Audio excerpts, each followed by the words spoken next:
Listen, I can't help it, man. I have the one and only Mr. Camera Junkie right here in the stream show, and I'm so excited about it.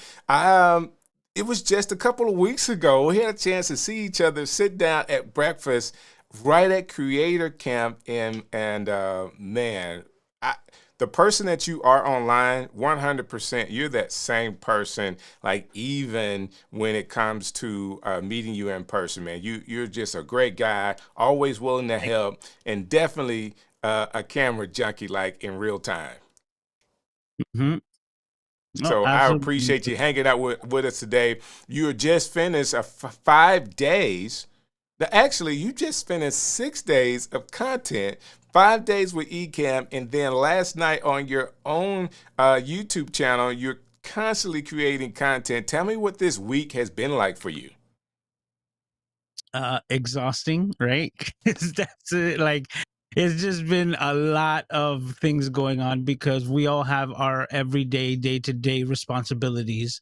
And mine is pretty important, being Aiden and being his caretaker. So he's always the priority. And even a couple of times in the workshops that we did during the week, like he made his presence felt because he needed to be attended to quickly while I was still, broadcasting. But that's, as we always say, live happens.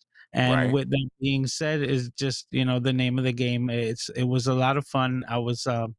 I'm very honored for the opportunity to be able to have done that on the Ecamm channel. It was a really interesting learning experience as well. And yeah, it was just super cool. And then my weekly live stream is kind of like a decompress mode, to tell you the truth. Okay. So what we did last night was just like hang out. Like, I usually try to have a topic, of choice, but sometimes it's just like, hanging out and spending time with friends. And that's what last night's live stream was about. Just whatever came up as far as the subject, we would talk about it. And it was just what I needed to kind of like decompress before, hey, showing up here tonight to hang out with you as well, because this is also a lot of fun. I gotta say, What? the show has never been something that I stress about. But I appreciate that. And of course, we highly regard the knowledge that you have. And not only that, you are extremely well known. And let me stop here. Hey, guys that are coming into the comments, please click the like button as you come in if we say something that you really like or you learn from. And in just a few minutes, we're going to go to the comments. So I want to know where you are watching from. So if you're here with us tonight, just check in with us and tell me what city you're watching. I would really appreciate that.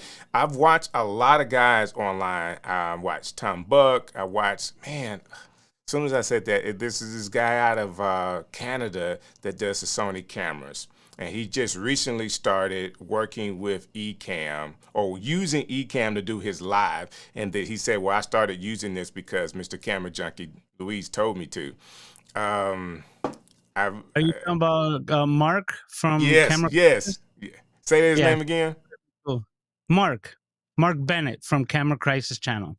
Yeah, That guy. he's Yes. really cool, and I was able to, just communicate with him as a fellow content creator, in the behind the scenes. But I've been a fan of his since he started his channel, because he's actually a comedian as well. So Right. he comes from a stand-up comic background, and he was able to quickly implement that with his channel, and it's a lot of fun. So if you haven't checked it out, definitely go check No, out I'm a Mark. subscriber. I'm a subscriber. Oh, So everybody else, Mark Bennett, right? yeah. Mark Bennett, check him Yeah. out. He talks about cameras, definitely a Sony guy. But if you're someone looking for a new camera and you're not listening to us tonight, he does verses, a lot of verses in the camera scene. So he'll say this camera versus this camera. He'll go down and do a great illustration of what are some of the benefits and features of those cameras and all that other kind of stuff. But I was watching him, and he mentioned Mr. Camera Junkie. I was watching Tom Buck. He mentioned Mr. Camera Junkie. Of course, when I watched Doc Rock, he mentions Mr. Camera Junkie. And I'm just excited. How do you want to say this? Stephanie Garcia as well, Mr. Camera Junkie. Like everybody that are aware, like somebody big channels, people that we think highly of as streamers, they all know Mr. Camera Junkie. How does that feel to you to be, I guess, highly regarded as a resource for people where they listen to what you have to say and then they even comment on their channels because of your help?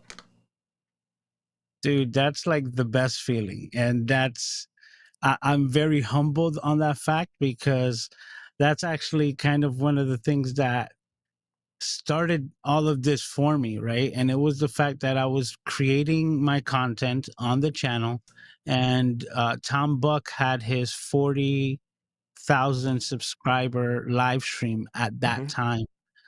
And while he was mentioning a variety of different channels that he kind of recommends the same way, and he brought up like Peter Lindgren and even Peter Gregg, right, the channels that influenced him. He gave me a shout out, right, Wow. in the like live stream, like as we can see in the chat. And he was just reading the chat, and he's like, hey, Mr. Camera Junkie, you should also go check out his channel. We speak a lot about photography and stuff in Peter Gregg's live streams, which was exactly true, but I just was not expecting that whatsoever. And what it gave me to understand was that what I guess some people look for when they start a YouTube channel, right? To actually, like, get a bunch of subscribers and things like that. That wasn't what happened by him shouting me out, in the live stream. Got you. What it demonstrated to me was that I was already on the platform. I was already on the stage that I wanted to be, which Right. was, I was there. I was just stage left. You understand? Right. And the spotlight might be on someone else right now, but it's just like a matter of time, kind of like a new employee coming into the fold, right? You're not going to get employee of the month right away, so to speak, but you have to, work your time until you get your own recognition. And it was just a small form of recognition that allowed me to understand the value of the platform.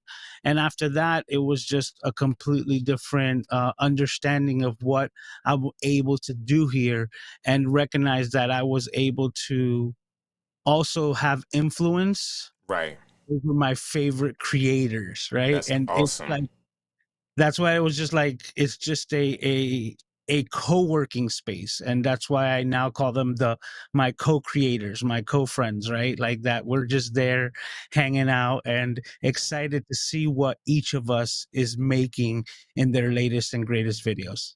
Man, that's awesome. And I know it has to be a great feeling for you. All of us as content creators, sometimes we think there's one way to do it, and there's more than one way to influence a group of people or to earn influence inside of a group of people because, man, respect, which is what you have from people, in a lot of cases, it has to be earned. And I think it's earned by the knowledge you share, how you share, and your willingness to always participate. That being said, man, let's get to some of these comments. I have another marker in here because I'm waiting on another guest, but regardless of that, Richard, how you doing, man? Thanks for hanging out with us today. And Dan said, I felt criminal not paying for that. Guess what? Dan, you can still pay for the week. Will Louisa send you his Cash App? And George, here he is. How you doing, sir? Thanks for hanging out with us today. Ray is in Connecticut. Hey, Ray, how you doing, sir? Thanks for hanging out with us today. And bow down to the master. That's right. That's right. And George is watching in from Long Island, New York. And there he is, Marco. This guy right here, you guys got to check out his stuff. Not only was he a part of Marco was a part of the Next Level group, but I friended him on Instagram. And watching some of his Instagram stuff, man, is really cool. He is cool. And Marco's in Jacksonville, Florida. That's got to be nice. And uh,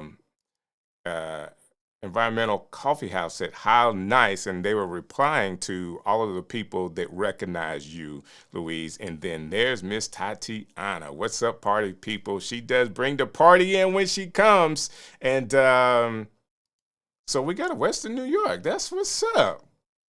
Nice. Love that. And Daniel, man, thanks for coming through. Thanks for coming through. I actually had a chance to sit through his class, and it was really one of the first times I was exposed to Daniel. He did a great job at the camp, and definitely going to be following more of his work as he does it. So, hey, everybody, this is Sammy Superstar, and of course, Richard is saying hello as well to Sammy. So, for everybody that's here, I want to know how comfortable are you with your camera settings? So if you're someone that are watching today, just as we talk a little bit more, because I want you to know a little bit more about Louise. If you have a need just of a little tweak, how comfortable are you? Yes, I'm comfortable with my camera settings, or no, I would love some help with my camera settings. Yes, I'm comfortable, or no. So, or yes and no. We can make it simple. Just comment. I want to know as we talk about these cameras. This is the show is going to be the best camera settings for your live stream. He's going to tell us all about it. We're going to get you hooked up so you can look as crisp and clean as he is. Well, depending on your equipment, that is. Okay. So let's do this. I had an opportunity in Creator Camp. I had so much footage, Louise, so much footage. I could not display it all. Like I tried, the show was almost 2 hours long, my recap show. And you can't do a 2 hour stream. I mean, I don't want to keep the people all day, but I actually did put some reels inside of the Discord. I don't know if you saw those reels in the Creator Camp Discord, but this is something I had in my camera that I had to share tonight. So check this out. Right? This is a really very lightweight. the lens is probably it user friendly?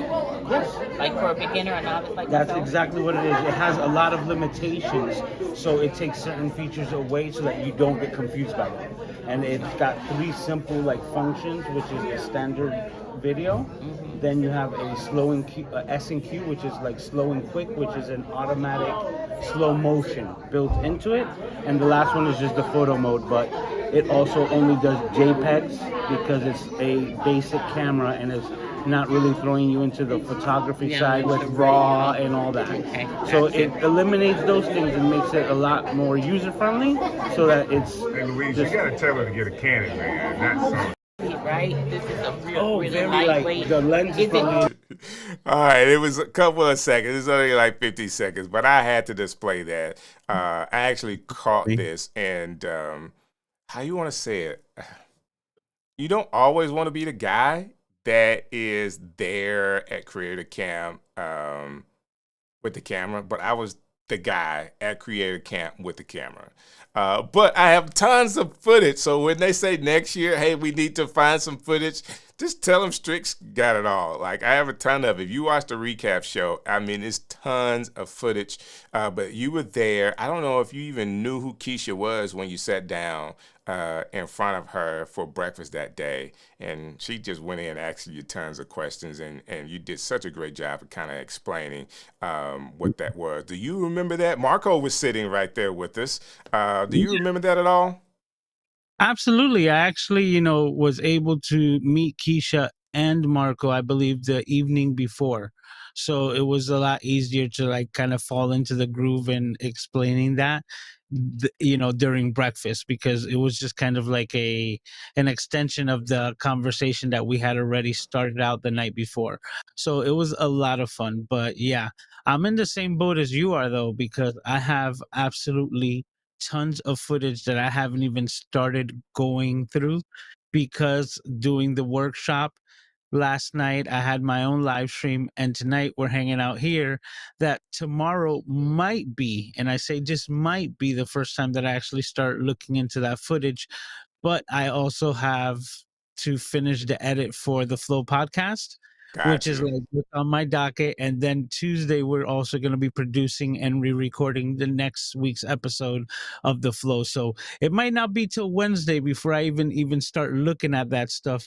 And I actually bought a 4 terabyte external hard drive that I have filled to the T of all the Wow. recording of that event, So what would you basically. use it for? What would you use it for? Is just hold it on, hold on, hold You would be holding it for Ecamm if they needed to, make some promo for next year, or is it going to be for on-demand stuff? Actually, it's going to be part of a promo video that I'm going to be making, kind of like the FOMO video, FOMO promo, right? For the people Yeah, who missed yeah, out. yeah. And I was able to utilize one of my new favorite cameras, which I'll show it to you now. It's my Insta360 X3. You saw me hanging out there with it the whole Uh-huh. time, but this was what gave me the ability of recording 13 and a half hours of footage every day. And then that footage needed to be dumped over onto that external drive so that I had space on the memory card to do it all over again the next day. And that was one of the many ways of data or footage that I have to go over. And like I said, I have tons and tons of footage of coverage of the event that I'm gonna have at my disposal. Wow. That's awesome, man. I'm kind of blown away with all the stuff, and let me not be the only person that says this. Marco was watching this. I remember this. Marco was sitting right there at the table, right next to me Mhm. as I was filming this. And Daniel was like, "This is making me miss Creative Camp." Daniel, I'm right along with you. And then this Tech Media here is saying, "You rock what you do." And Georgia said, "Daniel, I feel the same way. Still think about Creative Camp awesomeness. Like, this is what it's all about. Oh man, so everybody, Dealcasters in the building, and yes, man, I really try to stream in 4K. Don't tell anybody, Dealcasters, that I do that, and I try to stream in 4K. I don't. Everybody can't do it, but I try to. So, and I don't want anybody to get stuck trying to, do 4K video or streaming, but I think it looks good on the other end. I'm actually watching it over my shoulder here, and it does come in pretty crisp over there.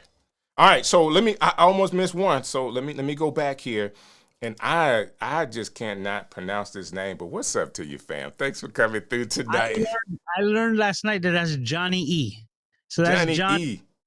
Yeah, Yes, I know Johnny E. I just didn't. that's him. That's just another account of his. So But that's there you John. go, Johnny E. Thanks for coming through, man.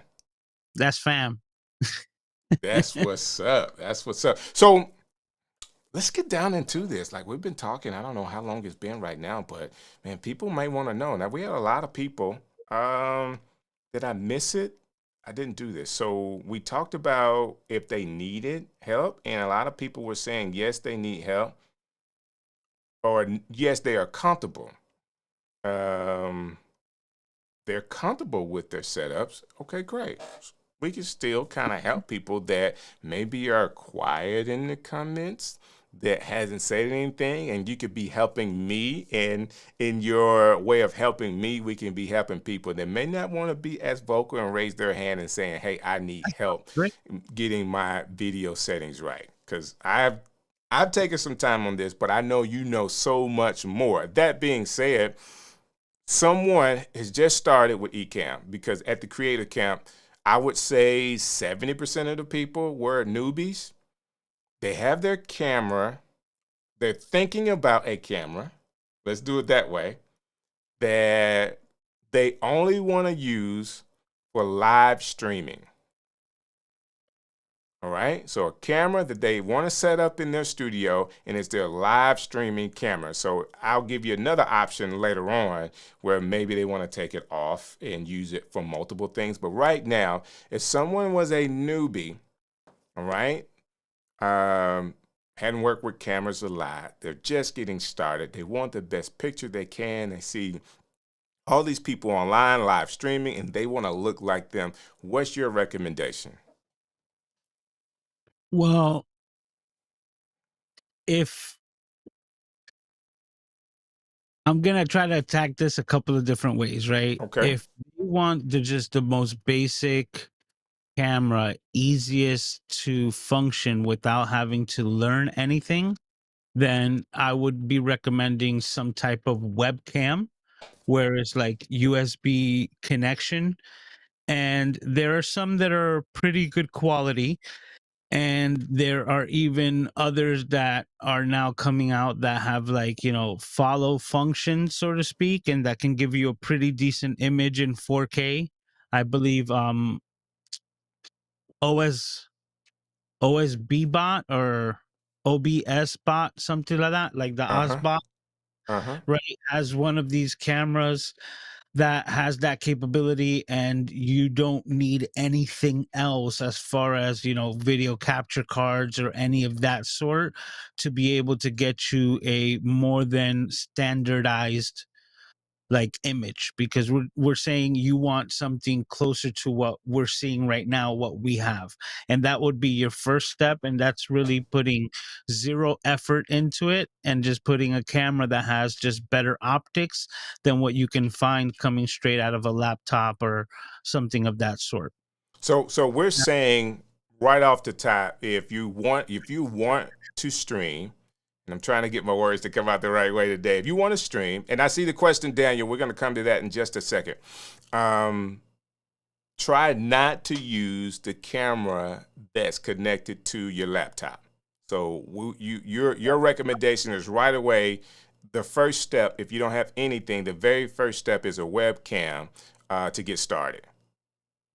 Yeah, and in one way, shape, or another. Now, there's different variations of quality of webcam, right? Right, Because these high definition ones that are designed to 4K, some have smaller sensors and right, lenses attached to it. And that's just when it comes to kind of the basic rule of video and photography, which is the size of the lens matters, so to right. speak. It's kind of like, if you were to understand that every image that you see is based upon light, and the device that you're using to capture that light, think of light as raindrops, and the camera is your bucket to capture as many drops as possible. The bigger the lens, the bigger your bucket, right? The bigger the general area of, light drops that you're able to capture.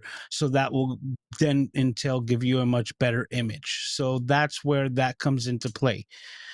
But at the same time, we have the ability to now use programs like Camo, right? And Hmm. utilize our cell phones that give very good video effects from those devices. And if you can actually, maybe you have a spare phone, because, the video that we were just seeing that you recorded on at breakfast, you told me that that was recorded on an 12. iPhone. Oh, it was 12. a 12? Okay. Uh-huh. Right, so let's say that that's your backup phone, right? The iPhone 12. You can just utilize that phone that was sitting in a drawer and put Right. that as your dedicated webcam, and you can get a much better image that you can get out of anything built in. So this is my backup, and it's an 8. Hmm. It's an 8. I just put it into a little gimbal, or I hold it like this.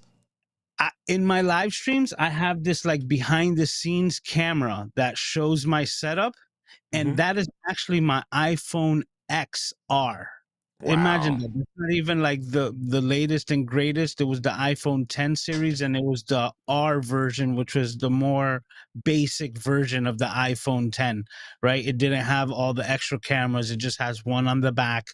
And because of that phone's problems, right? It's got a screen that just does whatever it wants. Okay. I basically have it as a camera. So instead of it being digital waste, I put it to use. I have it as a dedicated camera, and I have it hanging out, giving a different angle, and I use it every week.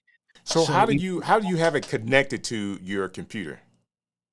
well, using programs like Camo, right? You're able to utilize that and have it connect to the computer as a standard camera. And I have it connected via a long 10-foot lightning cable.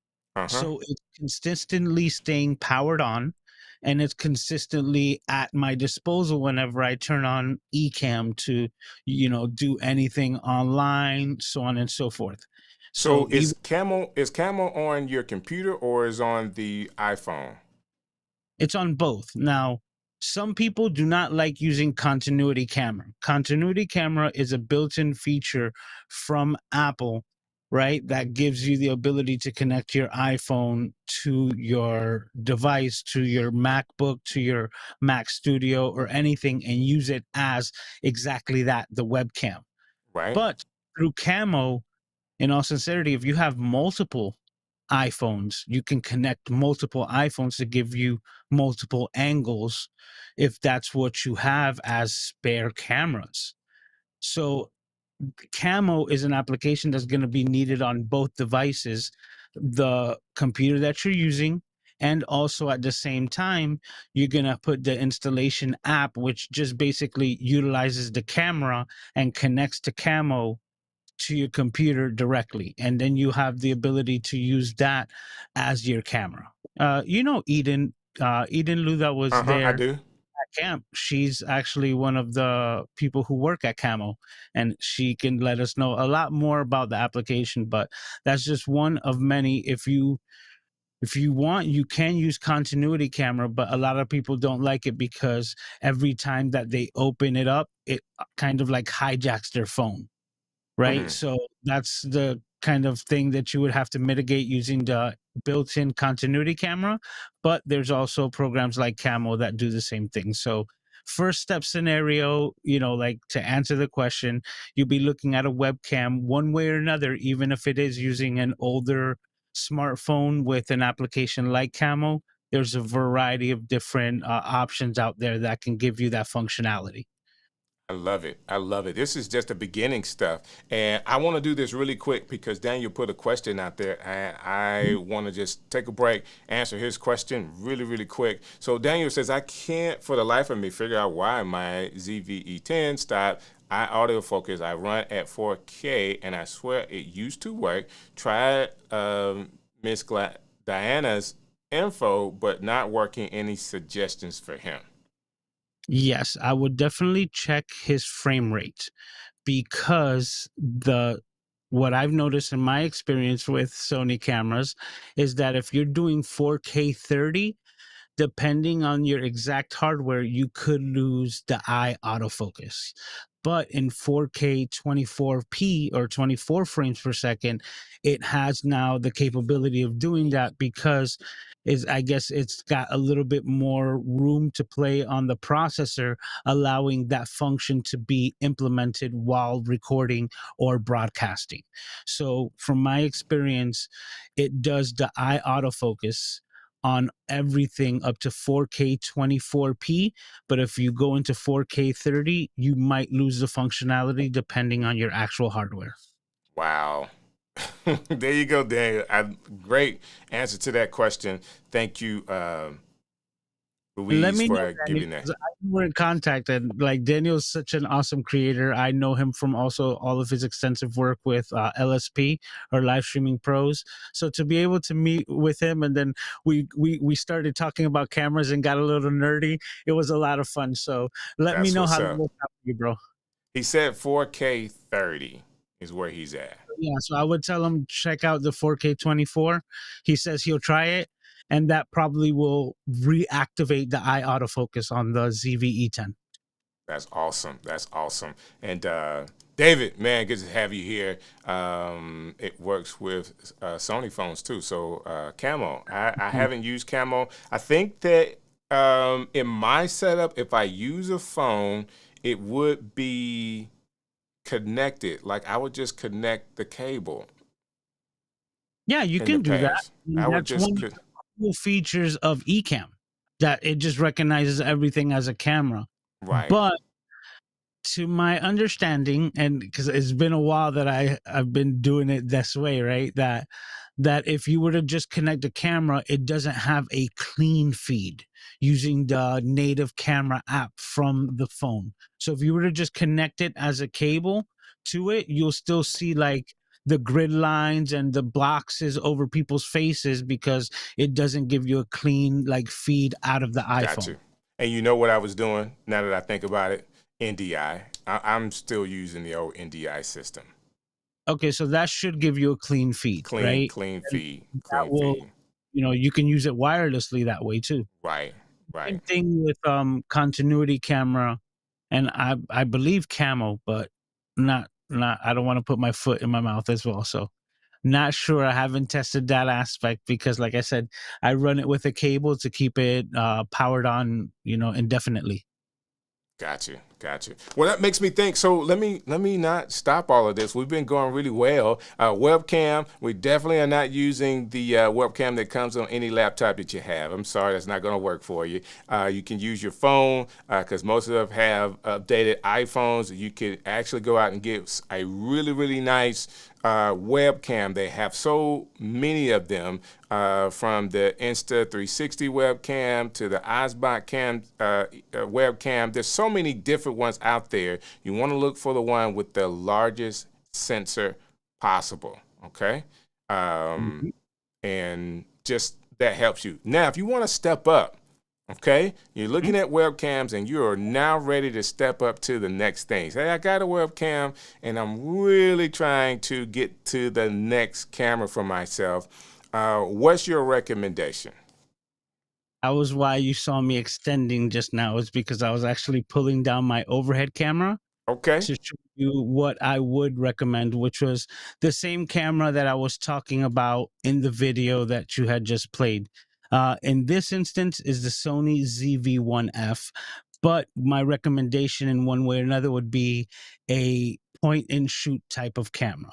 Point and point shoot and shoot. basically means that it doesn't have an interchangeable lens system. So what it has built in is what you're going to deal with.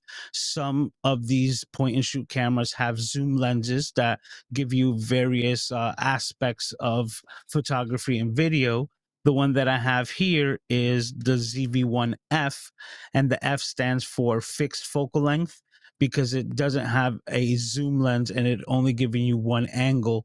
This one is a 20 millimeter equivalent, which is pretty wide and designed for like vlogging. That's why is the ZV-1 Zen Vlogger 1 fixed focal length. And that is pretty much what I would recommend because the quality of this camera definitely takes a higher bump up. So this Gotcha. is a conversation that we actually had a long time ago, maybe even the last time that we were here, I think but so. it's a good like kind of demonstration of it. This camera, even though can shoot 4K, has the ability to become a plug and play webcam, Okay. meaning I can take this camera and just one cable USB-C from the camera to my computer, and then it automatically converts itself into webcam or live streaming mode. As soon as that happens, it takes away and it limits itself to a 720p broadcast, right? So the Hmm. max resolution that you're going to be getting out of this camera is 720p in that mode, and 4K 1080 is not available because And at it's coming this through USB. exactly it's one cable connection. But what it is doing is that it's being a video capture card, so you don't need any additional Gotcha. hardware, and at the same time it's maintaining it powered on, so like it becomes an indefinite camera, so no matter how long your presentation, live stream, or recordings are, you don't have to purchase a dummy battery or anything of that sort to utilize a point and shoot camera like this in its webcam mode. And these are the newer cameras that are coming out with these types of features. But the thing is that because if we go back to what I had mentioned before about the bigger buckets, the more drops you can capture, right? Right. This has a much bigger sensor that you would find on an iPhone. Okay. This has a much bigger lens that you would find on an iPhone. And because of it, even though it's limited to 720p, you can get drastically better results with it as a webcam than you can if you were using an iPhone or a smartphone or anything like that. Because what iPhones do is a lot of computational photography and videography. So it's scanning the image a million times per minute, so to speak. And at that time, like I can demonstrate it usually when I'm on my live stream and I give my behind the scenes shot with my iPhone, that I can point to the thing that's closest to the camera, and the thing that's furthest to the camera, and it's all in focus, right? Gotcha. It's not giving you any type of depth of field Right. because it's giving you an overall digital image.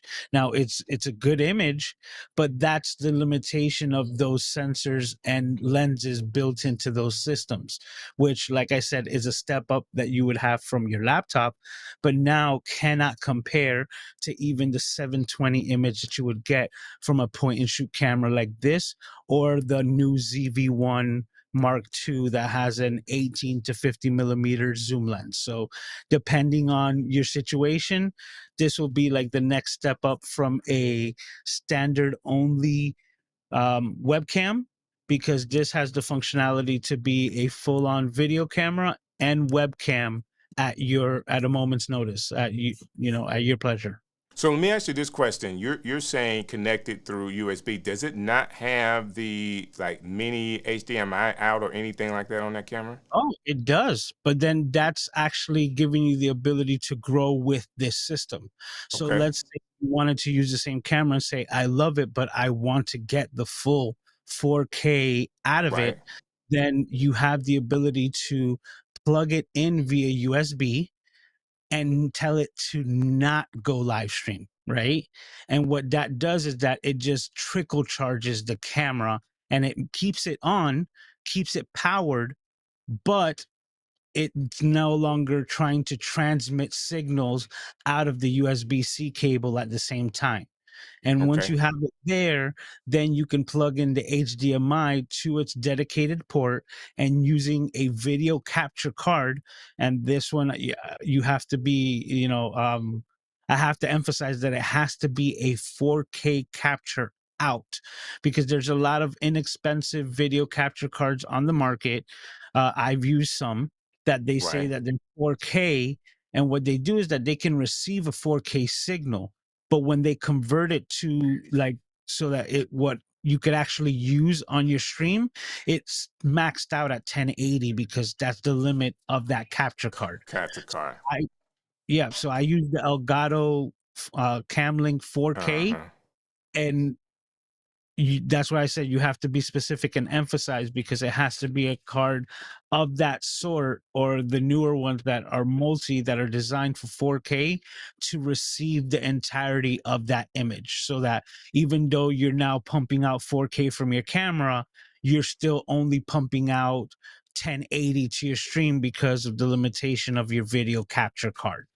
Gotcha. So if you get the cam link, it is 4K, so you can actually pull in a 4K signal from this particular camera into Ecamm. So this camera gives you an option of having two things, which is connecting it for live streaming just through the USB, or then connecting it through the HDMI using a capture card. Now, the reason why I'm saying this, capture cards are what, $100, $130, something like that.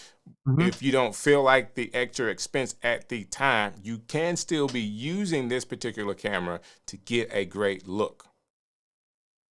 And that's what I had referenced before, that even at 720p using the USB-C, you're still going to get like an upgraded look overall because of the optics that are built into this camera that you won't find on a smartphone. I love it. I love it. Let's go back to some of these things here. Daniel was actually chiming in on the last conversation. You want to use a native iPhone connected to Ecamm, you'll only see the screen, so you need to clean the app feed up to shoot. That's right. Yes, NDI, HX camera will work too. Continuity cameras, is that so contiguous in my experience? I haven't actually tried that yet. So Johnny had a question: what is the best lens for? We're gonna get back to this one. So a ZV-1F for live stream purposes. Let's get back to that one. I think the iPhone, who says Marco says, I think the iPhone with the Blackmagic app will be clean. So that was definitely something people are using right now. George is like, I bought the Sony ZV-1F based on Luis's review, and the camera workshop last week is going to help me so much. There you go. People are making purchases decisions because of Mr. Camera Junkie. Yes, I've seen the Blackmagic camera app on my iPhone in action, and it is amazing. I haven't used it yet. Eric, thanks for coming in, hanging out with us tonight. What is the best method to reach you? So you're a friend request in Discord. So hey man, people want to talk to Louise. What's the best way they can get in That contact is with you? the best method, actually. I'm actually trying to consolidate everything to Discord so that Okay. I don't let things kind of fall through the gaps, right? Because you get busy sometimes and you don't check this social media app or that one, and you could be missing out on a lot of messages. So, right now, Discord is the best way to reach me, and I'm trying to spend as much time as possible there so that I can it's going to become my catch 22, so to speak, like Got it. everything funnels there so that if anything does try to fall through the gaps, it's going to end up at the place where I'm at. I love it. I love it. So let's go to Johnny's question. He says, what's the best lens? And this is going to be a side note because we're going to come back to the next camera that you recommend. But this is ZV-1F for streaming purposes. And I know you have a couple of questions for him to kind of get a good idea of what lens he may need. Well, the thing is that the ZV-1F has a fixed lens, so it doesn't have interchangeable lenses, and it only has one focal length. Now, it does have a zoom rocker on it. So just to show that little thing right there over the button, right?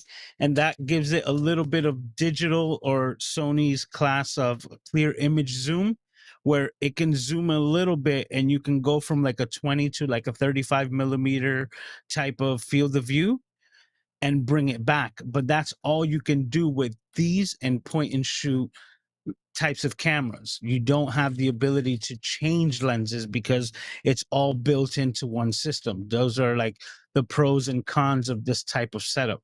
But with Johnny, I had showed him that the Sony ZV-1, right, the original, was a 24, hypothetically, a 24 to 70 millimeter zoom range.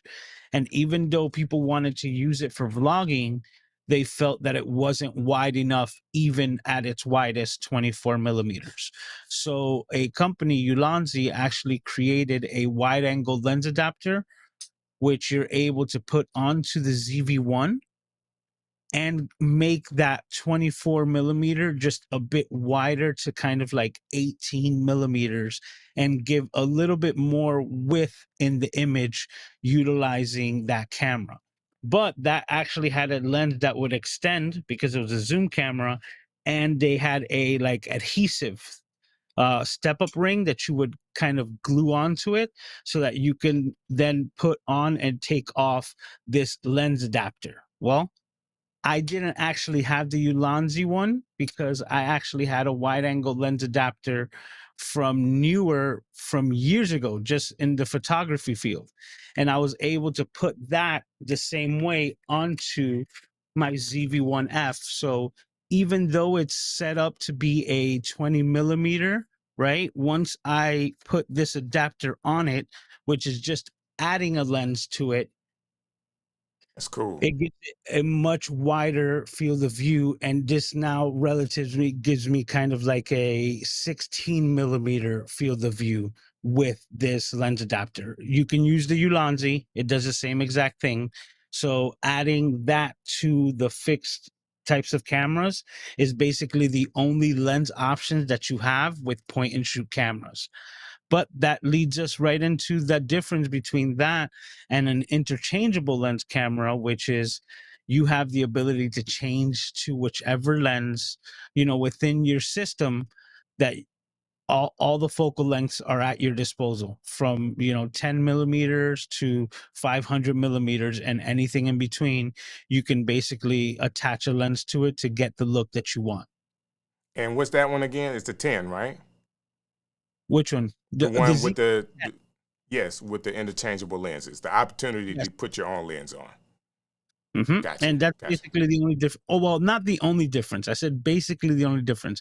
The ZV-E10 also steps up from the sensor size. So the ZV-1 Mark II or the ZV-1F, this one with the fixed focal length, they have 1-inch sensors. And that's where the camera, like, that's his happy place, so to speak.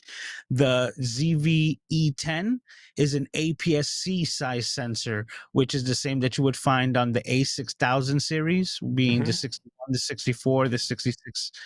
and everything that falls into Sony APS-C category, FX30, so on and so forth. Okay, quick couple of questions here. Let me see. This was Johnny's question. I used no capture card, but I didn't think the quality was 720p because it looks so great to me. How do they check that? Well, depending on the system that you're using, it depends on how you can check it. Well, we use Ecamm, and Ecamm is such an amazing program that if you actually have it, right, while you're utilizing it, you can go into the magic wand, right, on the settings. So over my picture feed or my camera feed, I will hit the magic wand, Uh-huh. and what I get is my camera effects window. Right. Right, that's the thing, and that's where I'm able to adjust colors, make my image black and white, zoom in and out, and everything that I want to do is in that window. But right underneath the camera, like so, right at the top, it will also show me the resolution of the camera that's connected. So right there underneath it, it tells me my resolution is 2160p at 29.97 in 4K. That's mine too. So it's the same thing. But if I what were camera to, are you using right now? oh, right now I'm using the Sony A6100 with the Sigma 16 millimeter f1.4. And I'm using the A6400 with the Sigma 16. So similar look. Got it. It's the same exact sensor. Yeah, So that's right. Yeah. So another question. Marco wanted to know: is there a Sony that can get 1080 60 with a USB cable? I think that's all with their program, right? It depends on their program. Yeah, but if there is one to do it, it would be, I believe, the newest and the more expensive versions of the cameras. There would be the full frame cameras, and I believe the Sony ZV, not the ZV, listen to me, the Sony A7R5, which is like one of their top of the line cameras, has a lot of these features, or maybe even the A7 IV. I think that's the latest one to come out with. So the A7R5 or the A7 IV. The A7 IV might be able to do it. You would have to look into it, but it'll be one of those two cameras. Those are the newest ones, and through USB, they have the ability to do it. Maybe even the latest Sony camera, which is the ZV-E1. So would that be like to get the look that we have right now? And Marco looks great. And Marco, I don't know what your setup is, but you look great, sir. I just want to say that. Yeah, I know. Online. That stuff is good, man. I would say a capture card would be the most efficient way to get the best look out of a camera without. Now, I guess if someone wants a second or third camera, they don't want to spend an extra $100 for a capture card. Maybe going through USB would be an option for those Sony cameras, and I get that. If they don't, if I don't have to spend an extra. To give you a perfect example, that's how I have my setup. So my front-facing camera and my secondary angle, I have those in 4K, shooting at the highest quality possible. But then at the same time, my ZV-1F is connected via USB. So it's only giving me 720 because I'm only using it as an overhead shot. Right. So it's only the rare occasion that while I'm talking that I want to show something, I'm able to take that image, but then I'm also able to, like, you see me doing it because it's like a muscle memory. I'm able to take the item and put it right in front of the lens, right, and give it the best possible resolution even at 720 because of the proximity that I'm putting the item to this equipment. And that is in addition to my 4K live stream. And the last camera is the iPhone that I mentioned. So that's not like, that's giving me a 1080 feed max. Right. And that's the best that that camera can do. And that is the imagery that I'm getting out of it. So that's my setup. I love it. Let's do this really quick. Gretchen has come in. Thank you, Gretchen. And I'm going to put in what she says. As I go to this camera, let's go ahead and welcome in none other than Kirk Nugent. Hey, Kirk. Eric's in the house. What's up, What is brother? up? What is up, man? Hey, I man, I can't believe appreciate it. you coming through the show. Yeah, thank you so much for having me, man. This is it's always awesome to be here. Always. This is not the best way to introduce you, but I wanted to recognize Gretchen really quick because she's saying something I want to say. Guess what, guys? If you're getting something from this, if you've learned Absolutely. something already from Louise, man, do me a favor and give us a thumbs up. Let Ecamm know that this has been effective and that you're learning something while you are here. That being said, my man Kirk Nugent.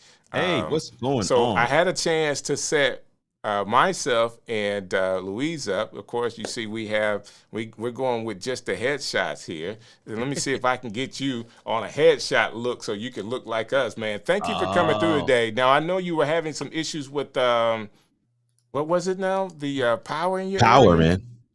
Power, Oh. power. Yeah. Sometimes that happens.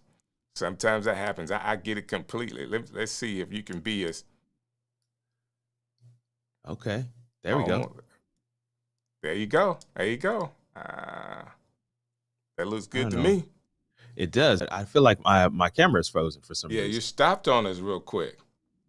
Let me see Mhm. if I can go out and come back in because he may still be there. It is. Yeah. Oh, There we Yeah, here we go. Yeah, man. Listen, I literally this is a longer story, but that I won't bother you with. But we had a whole power scenario here that is done now, and just got a chance to turn everything back on and jump on the show. Well, we're talking camera settings, and we've just got to the part. I mean, Mr. Camera Junkie here. His name is so befitting him. I mean, this guy is a storehouse of information when it comes to cameras, video, and photography. But basically, we're trying to help people that want to level up when it comes to their video settings. So the best video settings for your live stream is really what we want to talk about today. But we've talked about all types of cameras. We've just ended with talking about, I guess, the best way to connect it. Marco was asking, hey, can I connect it through USB? And, you know, the recommendation, if it's a second or third camera, something that Luis is doing even in his home studio, where he's using just a USB connection because he didn't need the 4K resolution for a top-down camera. I completely get that. Totally get that. Yeah. But now let's go back to the front camera. And I will say this. My setup, Louise, I am not touching my camera, period. Yeah. Like, it's not in any camera bag. It's not leaving this spot. And I'm not trying to be funny when it comes with, I got a dedicated streaming camera, but I'm not touching it is not easy setting these things up the right way. So it's a Sony 6400. I've already said this, the 16, Sigma 16, and it is connected through a capture card, powered, so I got power going to it. Basically, it's always connected and is never, only thing I may do is move it from side to side depending on how I want my camera to actually set up here. So that being said, what's the recommendation? Like right now, with all these cameras that have come out, the recommendation from you, the camera, and then the right type settings. And we're talking about an arm's length away, so of course, Sigma 16 has been like the lens of choice. But your recommendation, so I can get out of the way of what I'm saying. What do you think? Yeah. You want me to go? Yes. So I'm asking listen, you, and you're the guy, Kathy man. is coming in the building. Kathy, Miss Principal, thank you for coming through. Tech Troublemaker is in. Appreciate you guys. Troublemaker. Appreciate you. Well, if you could, then a setup kind of like yours would be recommended. I'm using a similar type setup, so I have an A6100, right, set up with the Sigma 16. Now, Sony in this particular lineup, the A6000 series, has 3 cameras in play. They have the 6100, the 6400, which is the one that you have, and the 6600, which is in my hand here. Right. Now, this one would be the top of the line for this line of cameras. And because it has so many additional features like built-in image stabilization and like all the bells and whistles for video recording in 4K, eye autofocus tracking, all the things that the A6100 does not have, is why I was able to set this one up and dedicate it as my stream only camera. Right. It Right. doesn't have image stabilization built into the body, and the lens that I'm using with it also doesn't have image stabilization, but it sits on a tripod, so it doesn't need to move whatsoever, and my image Exactly. is the best quality. So if you can afford it, right, to be able to get into a nice system, like a nice ecosystem, for me it's Sony, right? But then understanding that even though the A6600 exists, that I don't need this running around as every single one of my cameras because it has image stabilization and all these features that are kind of null and void on a tripod. So depending on knowing what you want to get out of your system first would be the first step, and saying like, hey, I went from the A6000 camera to the A6100 not because of image stabilization, but because I wanted 4K, because So the limitation of the A6000 was 1080p. Go ahead. gotcha. So I want to say this. He's just saved you probably somewhere between $500 and $1,000. If Yeah. you don't know, if you're looking at a camera to set up in this system that I have, or system where you're just streaming with it, and it has image stabilization, you're paying too much for that camera. Yeah, and the thing is, like, what I wanted was to get two angles. So I Right. ended up using two A6100s for my A and B camera. So Right. 61 versus 64, I know there's a difference, but I'm not sure what it was. Well, the difference, believe it or not, is another thing that you might not necessarily be using, which is log footage. So Right. A6400 has all the codecs that you would find like on the A6600 without all of the extensive hardware, right? All those Gotcha. hardware bits to it. So it has S-Log3 and the ability to record in these flat color profiles, which will then require you either to use a LUT or start doing a lot more post-production color work. So me, I follow this other content creator, Raphael Ludwig, a friend of mine. Ludwig. Yeah, I have some of his Yeah, LUTs as well. awesome. And his motto, right, his slogan is, uh, get it right in camera and finesse it in post. So fix it in camera, finesse it in post I got is it. exactly the thing. And that's what I do, because with my photography background, I'm able to get the appropriate saturation, colors, and overall look that I want directly out of the camera as if I were to create a JPEG. So I don't need the raw capabilities. And in video, we barely use log footage with LUTs. So unless that's exactly the imagery or what you're trying to get out of it, you don't need the A6400 either, right? Because it Right. depends on your actual workflow. So instead of spending $900 on the 6400 or $1,400 on the A6600, I was able to find, even on the used market, two A6100s for $500 each, and have two cameras for basically the price of one, because I knew exactly what I wanted to get out of it. So when you talk to a professional, Kurt, you understand some things, or you can get some wisdom that's automatically going to save you some money. Okay? Automatically. Automatically going to save you some money. So basically, if let's not go from the 64, let's look at somebody who would say, hey, I want the best, what's that 6,000 line, and you say, well, the 6600 is the best, but not in this use case. So if you say the 61, between the 61 and the 66, how much money is someone saving if they go with the 61? But I don't know what the 66 costs. Around $700 to $800, depending on exactly how you're going to get it. Because the A61 goes for about $700, and the A66 was going for about 1,400 up to recently. So, Is the asterisk 61 on still? Is the but 6100 still going for that amount? Because I mean, I found one on KEH for like 400 or 500.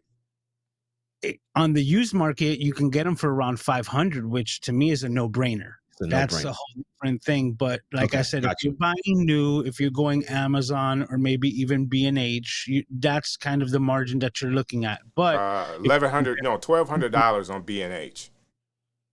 well, Best Buy's that's got it for because they 16. just came out with the new one, the A6700, which is supposedly the predator, the one to precede it. So it came down a little bit, but not too long ago it was $1,400, which still was like a tough pill to swallow, right? For a camera that we knew the successor was coming to it, to be able to pull the trigger on $1,400 like that. But Yeah, Okay. Oh man, what just yeah. happened? Go ahead, Strick. No. You good? I was trying to. Yeah, I'm good. A couple of Okay, error things set up there. let me say one thing real quick. I just want to clap it up for Gretchen in the chat right here. She said after Luis's class, when she got home from camp, she went ahead and redid the lighting. She did a couple of other things in the studio. And several people are saying, way to go, Gretchen. You are doing the things. Listen, that's what it's all about. It's not, listen, we got so much information at Creator Camp. You may even get a lot of information from this show, but it is about what you do with that information that makes that information valuable. So she put one foot in front of the other. She went and put it into action, and now she has her entire studio redone. Studio lighting is way better, she says. These are the things. Gretchen, man, you got to send in a screenshot, man. We need to see the studio. We That's want what to it is. see what you're working with now. Definitely. And David says, what about and we talked about this, what about the A67? We just talked about that, We right? just talked about, so the difference is what I want people to get from this, talking to Mr. Camera Junkie about this, and I got to pull you out, Kirk. Man, No, it's me. I'm messing with it. That's what the problem is. Let me put it back to 0, and I think it'll be fine. I want people to understand the wisdom out of talking to people that understand real camera work. Now, I watched tons of videos before I went with the A6400, and I'm not sure at the time, because I mean that was almost 3 years ago when I bought these, and I knew based on the image stabilization that's not what I needed. I'm not doing the vlog thing because I'm using my phone if I want to vlog. But with this, sitting up in my studio, and most people want the best look, like they want to look like Doc Rock when they, the talking head video stuff. And, these are some great options. But David Hunt asked a question about the A6700. Again, that is a camera that may have some additional features which may push the cost up to things you don't need to have a great image with. Now, I know it does have the new processor inside of it, similar to the 10. Am I right in saying that? Yeah. It's got the newest processing and the newest like autofocusing features into it. It's got all the bells and whistles up to date, being Sony's latest release of camera. But the thing is, the added features to it, is it really what you're trying to get out of the look? So I always say you got to reverse engineer what you're trying to get out of it, right? Yeah. See what is how in old computer terms we had the system minimum requirements, right? To run an application or something like that. You need to kind of your system minimum requirements for your studio and what you're trying to get out of it, and then start looking at what cameras are available that can fit that criteria, because it might not be Sony. It could be, a completely different camera system. It could be Canon. Yeah, it could be Canon, because like it's all preference, right? But it's a lot of preference.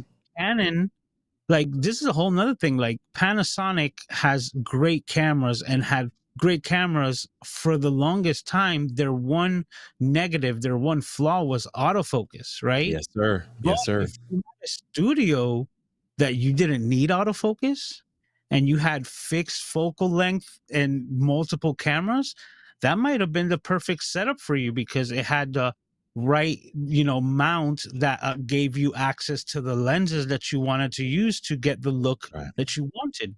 And So and for the streamer, it had clean HDMI, which is a huge thing, and a lot of people who got pulled into the Canon world, and there was a whole, as I like to call it, the great disappointment with the the M50 when it first came out, because everybody was kind of like, dang, I thought this thing had clean HDMI. Didn't, but Ecamm kind of helped you to fix that, because they were just pulling the camera image, but they weren't pulling the highest quality that the camera could pull, so people were still kind of jaded by that as well. But again, it goes back to what Luis is saying. It's your use case scenario. I hate to, and everybody wants to hear the answer, it depends, but it does. It just depends on what your use case is. And I'm trying to narrow that down, Kirk. So for people that are in a situation like a lot of e-cameras where you're doing talking Right. head, Yep. you have a dedicated camera, you have a dedicated lens. What is the best camera for that? So we can throw away, the idea of listening to everybody talk about This camera, that camera. autofocus, like Panasonic having bad autofocus. Guess what? A lot of us, I don't know, Louise, I know you've already kind of showed you're probably using autofocus, but I'm in manual focus. I am not using any other tracking with my Sony. All right. I don't do a lot of the product stuff. And if I do product things, guess what I do? I put it close to my face so you can still see it. Okay. Right. So Yeah. that's the secret to that. So if you're saying, oh, Panasonic doesn't have great autofocus, this searching is, I don't need, and I'm saying it with a little passion, guys. You know why? Come on. Because that Panasonic GH5 or S5 or something like that was a great camera, or is still a great camera doing 4K at a time where nobody else was doing it. Okay, and listening to people talk about the autofocus steered me away from that Panasonic camera, where I think it's still a great camera. I don't use inside of the studio autofocus at all. So that's just me. I went on a little rant with that, but I want people to understand, like you really want people to understand, like if you're in a studio now, if you're doing a lot of product stuff in the product mode that you're able to get from the Sonys, and people doing like this and all of that, that's fine, but I understand my limitations. So if I'm on manual focus, I want to put it back where my face is. And actually, I'm looking at the screen, so I even know where the focus is on my lens because it's so close to me. All right, Louise, what do you think about that? Well, you have to know what you're trying to get out of it. And I hate to hammer that home because I sound like a parrot. But to tell you the truth, my second camera angle, which I have turned off right now, I have a manual setting on it. I actually have it's called a Metabones adapter that converts my Sony cameras to Canon. So basically now it's effectively a Canon camera. Yeah. And I have a Canon lens that was only designed for photography, but is a nice 19 millimeter wide angle, which is what I want to get out of that side. So I'm getting a vintage style imagery, right? Like no filters, nothing else, but you get like that, halation in the lights and kind of that dreamy look out of that lens. And I'm using it in manual mode because I don't want it to misfocus, right? Gotcha. Because that's the thing that people forget. Like the reason why Sony became so popular with autofocus is because not only did they have it, but it was really good, so that you could rely on it. But autofocuses prior to this, they were just kind of like a crapshoot. Like it would work on occasion, it would also not work, and it would miss the shot. So because it's a secondary angle, it doesn't have the full visibility to my face, and it's just getting my profile. So the camera might struggle trying to do eye autofocus when I'm only off to the side. So instead of it going crazy and then finding autofocus in my background. And when I go to that camera angle, it's out of focus. I will set it to manual focus, set it correct, and forget. Like the old guy with the rotisserie, set it and forget it. You just put it there and go to it when you need it. That's awesome. That's awesome. Thank you for sharing that. Let's do this really quick. I have a couple questions that I want to answer here. I talk with my hands. So say that again. I said I'm Puerto Rican, so I talk with my hands. You don't want the autofocus to catch, your hands while you're talking. I got it. Well, I talk with my hands too, sir. I get it 100%. Awesome wood things. Had a question. I have a LED TV on my set. I use the Sony A6000 with the Sigma 16 lens. My stream show TV rolling dark bands. What settings can you use to remove the dark bands? So that is a good question. First of all, I would just say you can find the flicker, the whole day that I did on flicker rate versus shutter speed on the workshop that I just did last week. So you can do the whole workshop or look at that day in particular, because that's exactly what I'm talking about. It's frequency matching and knowing what frequency hertz that your camera is on and the television. So just right off the bat, the easy fix will probably be taking your shutter speed from 1/60th of a second to 1/50th of a second and see exactly how that works for you on 4K 30 and see if that removes that dark band over your LCD. So I had that issue as well doing the LCD back here. And if you look hard enough, you may be able to see it, but I think I worked it all the way out. And it was more of the television setting for me, Louise. Darkening out the television because, these TVs are LEDs. They're trying to send as much light through as possible. And it has those bandings. So I have the backlight pulled all the way down. So I don't know what backlighting is on an LED screen. All I know is that I was trying to darken the screen as much as I can. So this image you see behind me, it looks bright, but this has been darkened. But because it's coming into my camera, which is actually already wide, I think I'm at a 1.8 or something like that. It's trying to pull in all the lights. My room is really, really dark right now, and these lights help me come out. But I would try to also darken the TV as much as I could to get those out as you're working with the flicker rate too. I wish I could tell you what my... Really good tip. Say that again? I said that's a really good tip because I don't have that issue in particular. Like the one LCD is a iMac back there, and whenever I turn it on, it doesn't have flicker rate because it runs, I believe, at 120. Yeah. So it, depending on that, you will notice that like on the phones, which is kind of the most common place where people understand it, that iPhones run at like at 60 hertz, and the new Samsungs run at 120. Like, they're so smooth looking. Well, same thing has to do with the cameras and what they capture. But the dimming of the LED lights in the back panel, that's actually a really good tip. Well, thank you very much. I feel good. Mr. Camera Junkie agrees. Let's go through a couple more of these comments. Kirk, did you have something you wanted to add there? No, I was just gonna say, no, that's really good. Banding is a really, I just want to say to those who are experiencing it, it's a common issue. It is common. Don't feel bad about it. Just figure out a way to deal with it. Banding can happen from your screens. It can also happen from different lights that you have in your background. So it's just a matter of, these guys have given you some really good tips, tricks, best practices. I was going to touch on some comments as well, Strick. So let me go. Tell me which one you want me to grab. I want to shout out Tatiana, man. She said we didn't get a chance to. She said, Kirk, man, they didn't get a chance to really connect it as much at Creator Camp, and you were so correct. We did do the stretching, the yoga. I don't know if it was yoga or whatever. We did that together one of the mornings, Tatiana. I thought that was so dope.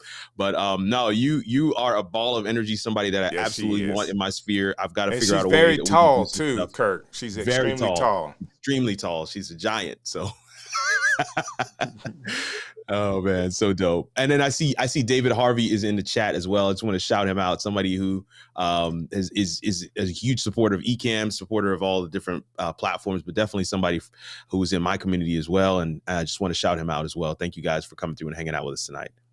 All right, Absolutely. so let's get this question right here. I think this is an appropriate one. Would you recommend 6400 or the ZVE10? What's the difference, Louise? That's a really good question.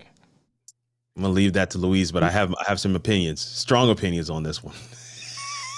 Okay, well, like I believe the only difference in it would be the software and the sensor itself. Now, Kirk, do you know, before I even look it up, does the ZVE10 have the 33 megapixel sensor? It's the 33. Is it 33? Well, Yeah. that would be kind of the only thing as far as the resolution. So depending on the price, right? $800. That's what $799. $799 10 with the lens. 10 with the lens. Without the lens, it's $699. Yeah. So the only other difference besides the differences between those two cameras would be the sensor resolution size, right? From 24 megapixels to 33. It will also be the software. So all of the latest and greatest, autofocusing features are going to be built into the ZVE10 more than the 6100. And the last thing would be that I didn't want to forget, and I think I'm forgetting right now. I was just like stable. Does it have stabilization in either of those two? No, neither of them doesn't have stabilization either. It's only thing that I know that the I believe the 6100 has a viewfinder. You can put your eye up to it. The whole thing. That was it. And I think the other thing that this is a big one for streamers, and this is what Luis has been saying this entire show, is that of course it depends on what you're going to use it for. But the ZVE10, you can plug it up as a webcam. And when you plug it up as a webcam, it will present to your computer a camera and a mic. Okay. That to me is huge. That is one of those, you do not have that on the 6100. But what's the resolution on that webcam? 1080p. 1080. Okay. Okay. You're not gonna get the 4K out of this USB-C slot, but you get 1080p, and for most people, that's more than enough. Gotcha. And the thing is, that's one thing of the ZV line of cameras that's like not talked about a lot, is the fact that they all have this 3-capsule microphone on the top. Yep. And that 3-capsule microphone, it basically is able to kind of identify where you're speaking from and focus in on your speaking while you're in front of the camera or behind it. And it gets very decent audio out of this. So having that as a microphone for your live streaming, if you don't have anything else, is substantially better than what you can find directly out of like a MacBook or anything built in of that sort. So definitely. Yep. Hey, I agree, man. Fellas. No, That's but good. I totally blanked. It was the viewfinder. I was like, viewfinder. I wasn't sure if you were going to say viewfinder because most people don't actually pull that. This is why Luis is an expert, y'all. But most people don't think about the fact that the viewfinder is not there on the ZVE10, and there's a reason for that. You see, and I think this is the other thing that people don't recognize is that they didn't fail at creating the ZVE10. They created the ZVE10 for a specific audience, and maybe that audience is not you. Right. So, people get frustrated like, man, why did they do this with this camera? They weren't actually creating it to solve the problems that you're trying to solve. And you got to figure out what the problem is. What is your use case scenario? But by Put together your list. By it having the new processor in it, to me, for a streamer, I would be more inclined to get the new processor in the 10 than going with the 6000, the A6000 line. Am I right in saying that? You're absolutely correct, Strick. But I think something that may have been missed is that the ZVE10 is actually cheaper than the 6100. Is it? It's cheaper? 800, 799? If you buy them both brand new. Yes. Okay. 6100 is more than the ZVE10. If you buy the 6100 used, then yes, you can get it for cheaper than the ZV-E10 brand new. But the ZV-E10 just body only, you can get it for $699. You see, and that's knowing your use case scenario, because Right. the ZV line of cameras is more for videography. So if you're not going to be doing photography and stills, then you're already leaning towards that. And the So fact say that it has- again, to Louise. I may have forgotten. I lost that. What'd you say? Just one more time. That's a good piece. That's a good piece. Yeah, that the ZV line of cameras, the ZV-1, the 1F, the ZV-E10, they're all designed to be videography first type cameras, vlogging type cameras. So they're designed for video first. That's why they removed the viewfinder, because they know that the person is not going to use it majority for photography. Now the A6100, 64 and 6600, and now 6700 are still hybrid based cameras saying photography and video, right? So that's where the difference really falls into play, where, if you're doing video and you're live streaming, then, and you're like we just mentioned, you're okay with 1080, then the ZV E10 would be like ideal plug and play interchangeable lens camera, and you can use that one cable to get 1080 out. But at the same time, if you're doing photography and video, then the 6100 might be better for you because it has the viewfinder. And when you go to get the max resolution, you're still going HDMI, and you can still get, 4K out of it. Okay. And we just found the best video live streaming in studio. Don't touch this camera for streamers. Have we just found it in this conversation? Is it the ZV-E10? I'm talking about, I'm not touching this camera. Okay, I got the Sigma 16 lens. I'm not touching this camera. Whether it's USB or capture card, by it being the latest processor from Sony, is that for new creators the way to go? I think Louise, I'm not one. I can throw myself on the line because I'm not a professional. I just stayed at Holiday Inn last night, but you're the professional. Like, are you willing to say that this could be like, from a streaming standpoint, high on the list for people to really be looking at to get a shot like we have in our studios?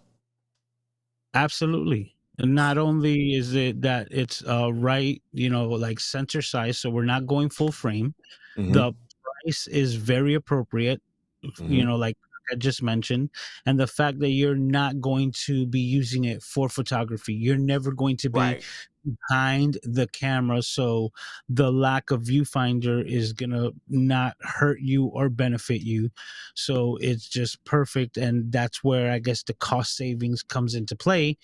And the sensor itself is exactly the same, or if not of higher quality. So you're going to get the highest of 4K imagery, because the way Sony cameras work is that they actually do a downscaling. It's a 6K sensor that I have right now, and it gets downscaled to 4K to get the highest image in it. Well, these new 33 megapixel are actually like 7K, I believe, because they're able to resolute even more. So even more of that is going to have more resolution to your 4K image. That's good. I love it. Guys, we're just here to help. I remember being in the situation where I was a new content creator, watching Doc Rock 3-4 hours a day, trying to figure all of this out. Like, what camera do I need to get? How do I set all of this up? How can I look like this? I see other content creators. I watch Miss Deanna talk about, hey, this is what you need to do. This is the other thing you need to do. I watched a random lady that was setting up a church service in her home. I don't know if you guys saw this video. And she was setting up a multiple camera shot using Ecamm. And that's the first video that I saw about Ecamm, was some random lady setting up multiple cameras in her living room using Ecamm for a church service. I am not lying. So they talked about whether you need to capture cards or you can just go in through USB, because that was the big deal at the time. You remember there wasn't any capture cards for a second. Capture cards right at the pandemic, they all got bought up. So you had to kind of figure out another way to connect cameras, and the USB was one of them. So I was using my Canon SL3 connected with a data cable, USB data cable, to my MacBook Pro. So if you want to watch some of the earlier videos that I put out with Ecamm, that was on a Canon SL3, which is the DSLR version of the M50. All right. So the reason I went with the SL3, guys, is because unlike the M50, it had the clean HDMI out. So I was getting a clean feed and didn't have to worry about all the M50 issues of, trying to figure that out. And I think I got that idea from Sean Cannell. He actually said, well, these two cameras are the same. The difference is you get a clean feed on this one. So that's why I went that route. And, I paid the same price for the camera and the lens for the same price. Both is like $450, $500, and I think I got a Sigma 18-24 is what I was doing on that camera. Ooh, I love the 18-24. Yeah, it's a great one. And it does. I do have the 50 for the SL3, and the nifty 50 as a photography camera. That Canon SL3 has some. I've taken some pictures of my wife, and it's great for photography. But the Alpha line, the 6000 Alpha line, or A6400, 66 or 61 came out, and I wanted to step up because I wanted to do 4K, and this is where I am with that look now. So let's do this. People are talking in the comments, guys. Let me just go from the top. I know Michelle stopped in to say something, to say hello. Where is she at? She says, hello, fam. Michelle, good to see you. And I don't know why I don't have the pictures coming through. But there we go. Question, does the 6100 have the flip out screen? No. It has the flip up screen. Flip up. Gotcha. So not out, but up. And that's where I'm looking at my A6400 right now. Is flipped up. Yeah, it doesn't go all the way up like the 6400 though. I got you. It's like it comes out. I don't know what exactly they wanted you to do with that, but it's there. It does come off of it. I know we talked about that camera, but we've also made the recommendation that the E10 is definitely the way to go. That's the 66, and that's where my 64 looks now. Well, this is the whole thing. I prefer the flip up screen over the flip out screen, which is why I actually own the A6600. And I just wanted to share that because I was waiting anxiously and hoping that the A6700 would carry on in the tradition with all the latest bells and whistles and still have the flip up screen. And as soon as it came out with the flip out screen, I was like, A6600 is the best camera that I'll be able to get with my beloved flip up screen. So I pulled the trigger. There you go. Yeah, so let me get back to this really quick. Hey, Kurt. That was stretching. So yeah, he was there doing the stretching for us. Yeah, I wasn't sure. Listen, they had us doing all kinds of stuff. It was definitely stretching. And I want to be sure awesome wood things, if that helps once you darken that television, if it helps at all, please let me know. Yeah. Ooh, okay, so Gretchen says I put a screenshot into the Ecamm fam. Okay, we need to look at her screenshot. The result of the lighting setup. No glare in my glasses. Still waiting for the cam link, which comes tomorrow. Well, congratulations, and we'll definitely check out her screenshot in the Ecamm community. And yes, Johnny, I guess I'm gonna have to cut it out, man. Cut out the part where he was talking about it. Wow, so much great information. You are right about that. I love my ZVE10 15 millimeter on one and 11 on the other. 11. Wow. Hillbillies. Hey, that's a great idea. That is a great A and B camera. You're gonna get the same kind of color out of it, and just position them in different places. So this is George. George is giving us his whole setup, Louise. He just purchased his second Ozbot Tiny 2 on eBay. So he has 2 of those, a Sony ZV-1F plus his old phone. I think I might have. I need to change the timer on my of these things so it stays up a little longer than 15 seconds. Yeah. So he's on Might his be way for set now. my cameras or studio for now anyway. Hey, that for now anyway. That's like everybody, right? I'm Yes. set for now. For Yes. now, like that's Yes. that's the statement that equals gas, right? I'm set for now. It will just leaves change. a little bit of leeway. So this is Michelle. Let me click it again so it stays up there a little longer. I love my A-series cameras with the Sigma 16. I also have ZV-1, ZV-1F for added cameras in my set. Great session, guys. Thank you so very much for hanging out with us today and sharing that. Ecamm for the win. I created over 2,000 Amazon product video. Oh, man, let's get some of that. Can I get some affiliate money from that? Bcam or Multicam, B-roll. Can't get enough of Ecamm. Thanks for sharing that. Not to mention all of the live stream capabilities. You are right, sir. Yo, you Billy, are right. every video I record is with Ecamm, sir. So I totally resonate with what you're saying right there, brother. So G. Aber is asking George a question. Do you like the Ozbot using for repurposing older tech with decent video quality? And George is answering the question. Why not answer it? Cool with the camera, great quality. I have a remote control, which it should make it life a little, excuse me, a little easier. Man, I love it when they're talking in the comments. My first stream with Ecamm was 2 years ago with my old 27-inch. Oh, iMac. yes. That's 2013 what's up. iMac. Yes, sir. Canon With the 5D Mark III. Okay. Hey, that 5D Mark III is still a beast, via in my USB. opinion. That's cool. And my FaceTime camera. Come on. Regular light bulbs in the lighting. Regular light bulbs. Hey, if you were able to white balance with regular light bulbs, I think you would still be okay. I think you'll still be okay. You're good to go. That Rock said that Facebook has an issue with displaying our. So this is YouTube, so it may be something on my end, or I'm still using the beta. Maybe I need to update or something. Yeah. All right, because this is odd, but it's okay. I mean, we can still see their comments, so.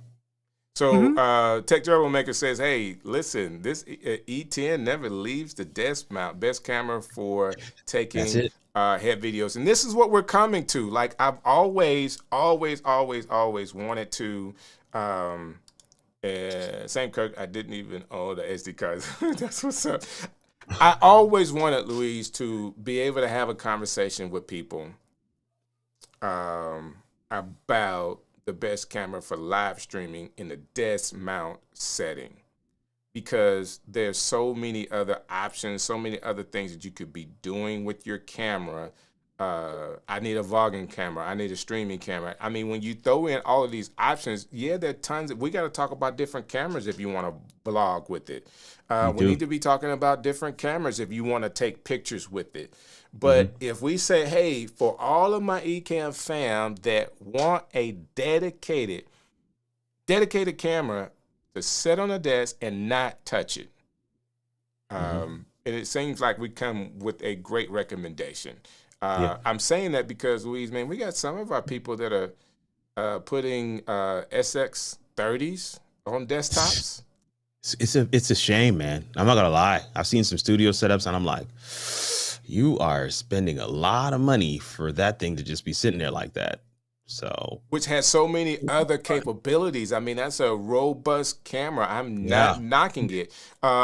We have some people with full frame cameras. So I had to learn, Louise, and maybe you can go down this rabbit hole just for a second with us. The reason why APS-C cameras versus full frames may be a better alternative for streaming versus having one of the big full frame cameras. Now I've seen, and we're talking about streaming now. I'm not talking about recorded videos. Let's just go with streamings, because I've seen some people that if you watch their channels and you look at their recorded videos versus their live stream videos, there's a clear difference between the two.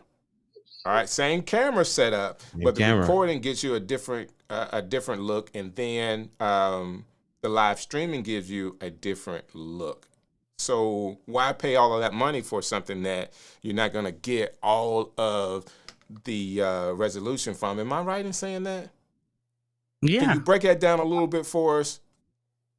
Well, I can't speak for every scenario, right? But I know for a fact that even though they have a full frame camera, and the lenses that go according to it, the way that they're connecting their camera to their, like streaming setup is where they have the miss, right? Mm-hmm. So this is where a let's say a content creator will have a full frame camera and set up that camera to record in 10-bit high definition 422 Right. log, right? And they'll do their talking head on it, and then they'll go and put it in their editor and start doing all the color grading to the Right. log footage and bring out all of this like cinematic look to it, and they post that up to the internet, and you can see the quality of the higher bit rate within the Right. recorded file right Mm. present in the image. Right. But that same camera with full frame connected via HDMI is not giving you 10-bit video out. It's giving you 8-bit video out. So right there, the limitations of the amount of information that you can use actively in a live stream is not the same as that you can put into a log file that has all the space, so to speak, to fill up a memory card comparative to the limitations that we have to actually broadcast an image. So it's like going from raw to JPEG, because when you're live streaming, you could only broadcast JPEGs, right? on. Right. Now, at that same time, I mentioned before, if you don't have the appropriate video capture card, even if you're broadcasting 4K out of your camera and you put it into that less expensive video capture card, your computer is only going to now give you resolution of 1080. So if now you're maxed out at 1080 because of the limitation of your hardware, not talking about your camera, now the best image that you're going to be able to produce online is an 8-bit 1080, and that's where full frame really doesn't matter, right? Mm. At that moment, you have a much better advantage is saving a lot of money going either with the full frame camera and the full frame glass, because you're talking about that we're all Right. using these lenses that at max brand new is about $450. Mm-hmm. Yet if you want to get a 24 millimeter G Master that's going to give you a 1.4 look in a full frame, you're looking at $1,200 to $1,400 just for the lens. Right. And then that's not talking about you're not maximizing it and you're attaching it to an FX3 that's, like full frame, 4K 120 glory in recording, but yet you're connecting it via 8-bit 1080.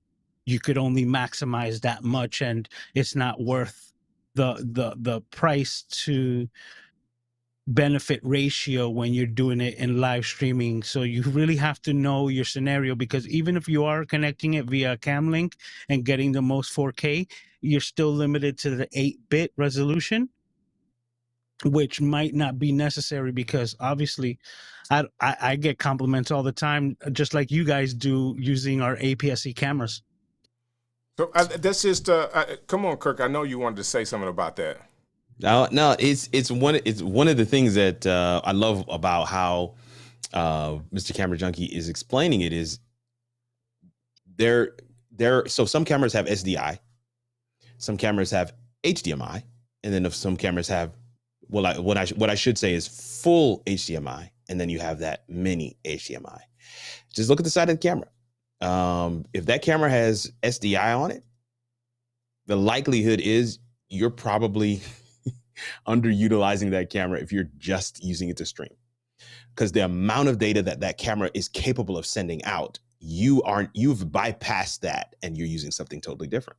Right. So I love the way that he explained it, because people can absolutely grasp at it. Now, somebody just said, I'm gonna bask in the glory of my FX30. I think that was it Rainy Cajun. Right, I love right, that. right.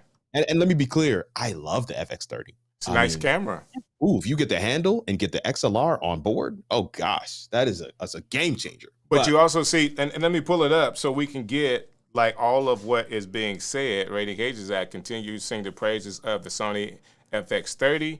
It's the best for multi-purpose use. Usage. All Totally right. agree. And So you know so what? I when you forgot to mention about the overheating issues that you can get with full frame because you're trying to produce so much more data and so much more heat that you really rarely fall into those limitations on APS-C cameras.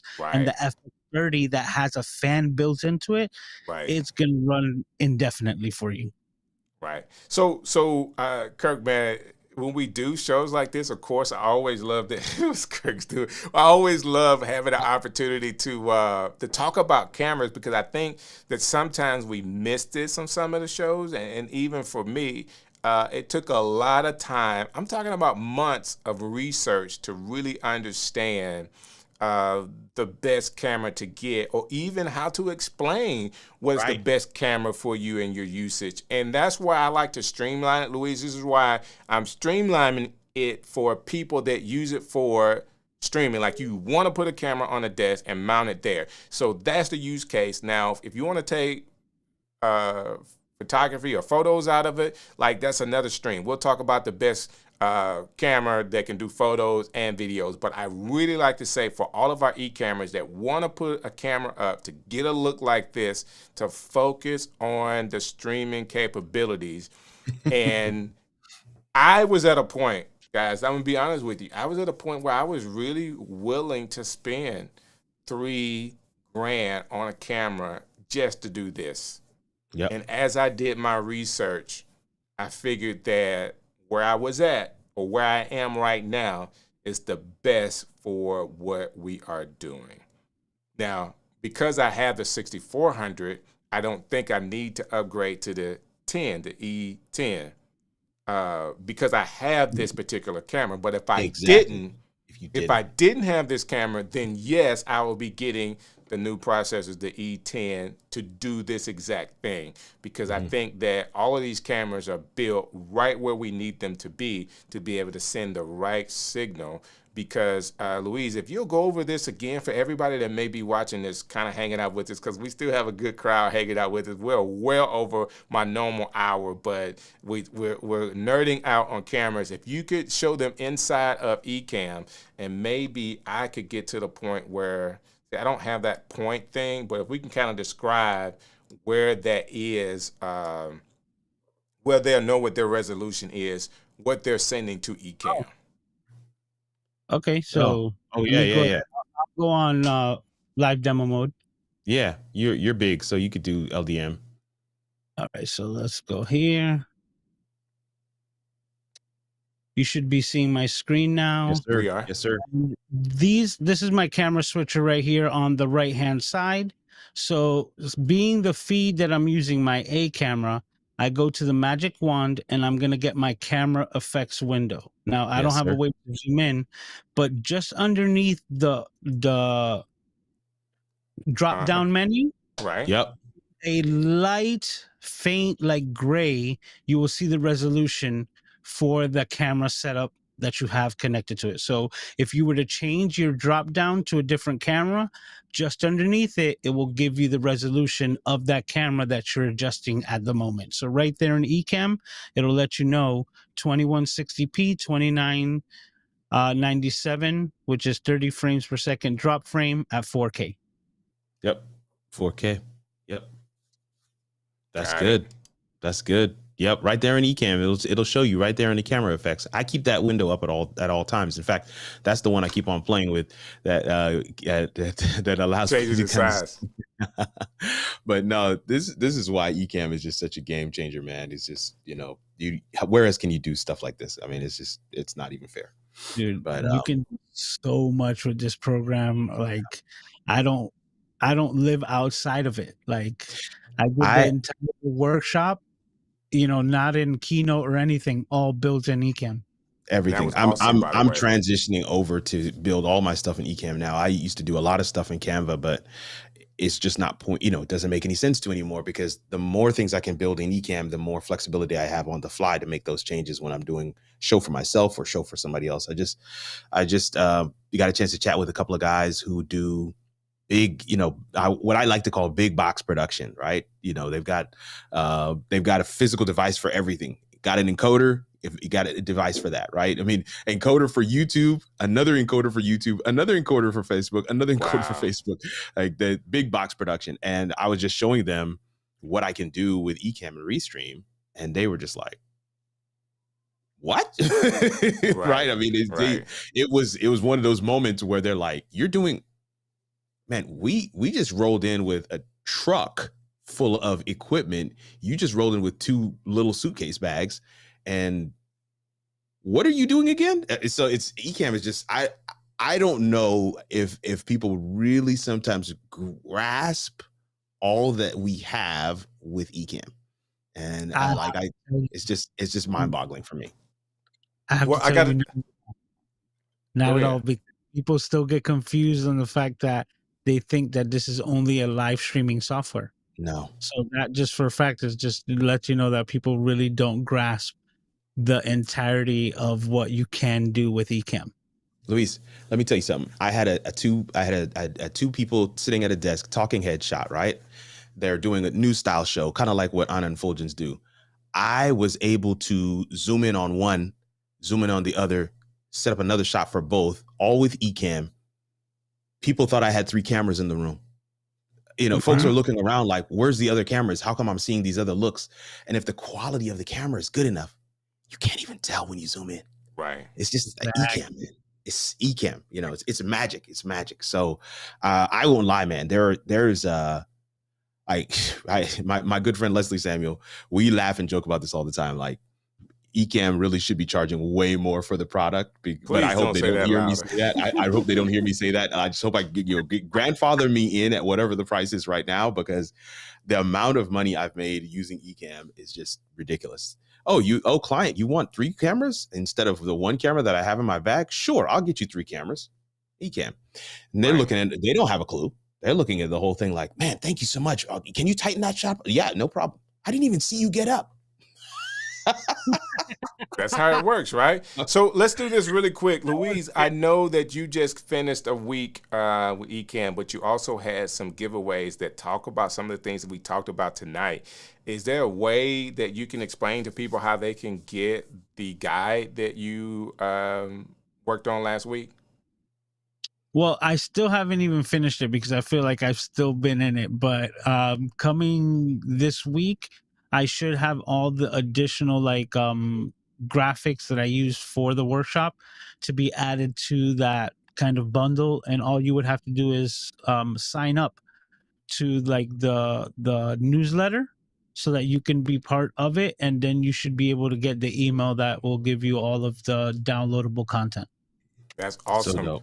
So tonight we also talked about ways that people can get in contact with you. Oh, with me, you can find me anywhere on the interwebs, mostly on YouTube at Mr. Camera Junkie. So whether you're on Instagram or TikTok, YouTube, or anything, Mr. Camera Junkie, you'll see this mug with this beard on it. And you could try to contact me there. But I also mentioned that I'm trying to funnel everything to Discord. So if you want, even faster access, I would say send me a message there. That's awesome. That's awesome. Kirk, man, thanks for coming through tonight as well. Hey, man, every single time. I got it. Okay, let me see if we're ready now. There we go. We're ready now. No, every single time, man. Listen, anytime you want me to come through, brother, I am here. I'm just, sorry about the issues earlier, but I'm glad I was able to dive in. Luis is a wealth of knowledge, y'all. Listen, here's the thing that I want to say as we get ready to go. Do not those videos that Luis did over the course of the last week are still available. Yeah. There's no reason why you can't go back and get a refresher. There's no reason why, as you're having conversations with others and they're trying to figure out, some of the different things that that he's already touched on, there's no reason why you can't share them. One of the things I'm constantly, I was doing a presentation just a couple of weeks ago, right? And the lady says, "Hey, how do I find non-copyright music for my live stream?" And people were in the audience were getting ready to answer her question right there. And I said, "No, don't do it. Don't do it." And the lady's like, "No, you don't know how to answer the question?" I was like, "Yeah, of course I know how to answer your question. I'm going to ask you, how do you answer that question?" She's like, "Well, that's why I'm asking. Because, I don't know how to answer the question." I was like, "Yeah, but how would you figure it out if you didn't?" have me standing in front of you, how would you figure it out? So I guess I would Google it. I was like, that's my point. That's there's so much information available to us if we would simply either do the hard work of doing the research or find somebody like Luis who has the information. Find, just so much value in this one show. Yeah. Like this should be a resource that you go back to, that you bookmark, and let me refer back to that. They talked about some things there. I'm not necessarily ready for that yet, but when I am, I want to go back and listen to that show. I want to go back and glean some more value from what these guys were talking about. I constantly sit at the feet of people who are way ahead of me on the trajectory, on the roadmap of content creation, and I'm learning. Some of the stuff, I don't know if I'll use it tomorrow or next year, but I'm learning. And having this library of content, having this library of information and value, stuff that Strick's put out, stuff that Unfulgence do with building blocks, it's amazing. Yeah. And we don't enough go back to ask, to look at the content that has already been shared, to grab answers for ourselves. I think that needs to be something that we absolutely do. Plus, there's not enough likes on this video. Okay, I'm done. Yes. I need you to hit a couple more likes before we get out of here. Hey, guys, next week I will have Roy, Tech Troublemaker, coming to the show. I love talking about the creator journey. So we're going to talk about the ups and downs of content creation. So if you're someone out there that are working hard and you feel like you're climbing up the mountain, guess what? This show is going to be for you. So don't miss it. Next Sunday, the stream show, 7 p.m. Eastern Standard Time, Ecamm Live's YouTube channel. You got me, DJ Strick. And again, guys, I thank you so very much for hanging out with me today. And everybody that's in the comments, you guys are awesome. Let me just finish out with some of these comments. Yes, sir, great show. Please go back and check it all out. Amen, Kirk. I had 4-camera cornhole live stream. Okay, that's what's up, man. Ecamm for the win. Ecamm Live for the win. And Tech Trouble, man, I can't wait to get you to come through. Ecamm is totally looking forward to it. Yeah, Roy's going to be dope next week. Absolutely. Yeah, it's going to be awesome. And that being said, guys, I will see you next week. Thank you for coming through. Hey, this is DJ Strick, and I would like to thank you for watching another edition of The Stream Show.